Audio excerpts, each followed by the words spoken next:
The U.S. government is considering new COVID-19 measures for travelers coming from China. That's according to Reuters. The outlet reports officials are blaming what they're calling a, quote, lack of transparent data from Beijing. China is seeing a spike in COVID-19 infections since the country dropped many of its strict pandemic rules. Hospitals and funeral homes say they are overwhelmed. But the government is reporting only a handful of new COVID deaths. CBS News foreign correspondent Lucy Kraft is in Tokyo with more. Thank you for being here. So what is the situation like in China right now? How are the hospitals dealing with this spike? Well, Deborah, as of yesterday, officially only about 5,000 people have died from COVID in China, but the signs of distress of an explosion of cases are evident.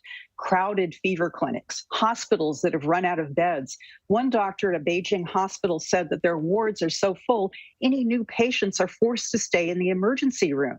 Funeral homes are so overwhelmed. Bodies are being stored in shipping containers.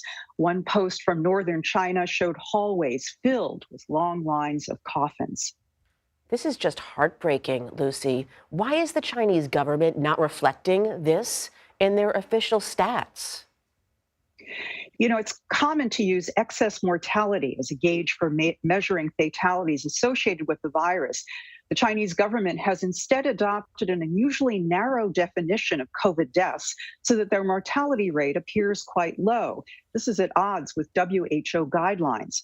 Observers say China is understating COVID-related fatalities for political reasons. It's trying to minimize the impact of its prolonged zero COVID policy, followed by an abrupt abandonment of lockdowns and stringent controls that have unleashed the world's biggest COVID surge. And Lucy, Japan's prime minister announced that the country will tighten its border controls for travelers from China starting this Friday. So what measures does that include?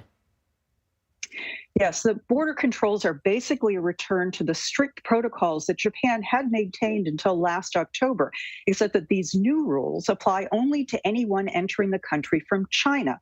That's including Chinese and Japanese nationals and other foreigners.